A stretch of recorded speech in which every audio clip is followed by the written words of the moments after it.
10वीं माध्यमिक शिक्षा मंडल मध्य प्रदेश भोपाल का साइंस का पेपर 2 नंबर के प्रश्नों में 15वां प्रश्न, अम्लीय वर्षा किसे कहते हैं। चैप्टर 2 अम्ल क्षारक एवं लवण से पूछा गया।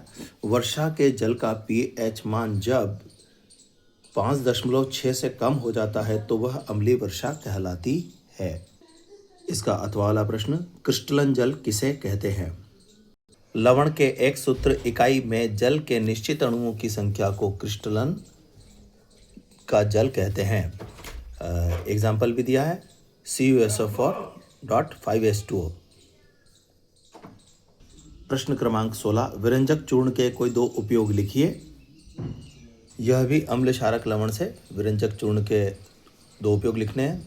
तो वस्त्र उद्योग में, कागज़ की फैक्ट्री में, कपड़ों को साफ करने में, लाउंड्री में, कई रासायनिक उद्योग में उपचायक के रूप में पीने वाले जल को जीवाणुओं से मुक्त करने के लिए। कोई 2 अपन लिख दें, ये तो 4-5 है, 2 लिख दे तो भी हमको फुल मार्क्स देना है।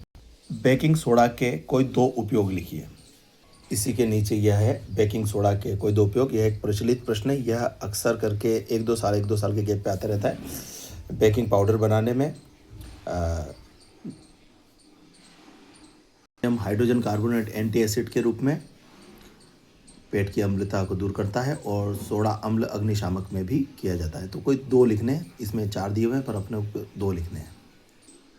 प्रश्न क्रमांक 17, ध्वनिक किसे कहते हैं। What is the sonorous.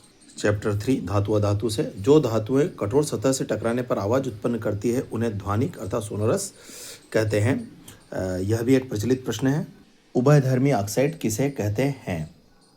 उभयधर्मी अर्थात जैसा इसके नाम से स्पष्ट है कि दोनों गुण हो, तो ऐसे धातु ऑक्साइड जो अम्ल तथा क्षार दोनों से अभिक्रिया करके लवण तथा जल प्रदान करते हैं उभयधर्मी ऑक्साइड कहलाते हैं। इस प्रकार से हमारे 2-2 नंबर के सारे प्रश्न समाप्त हुए।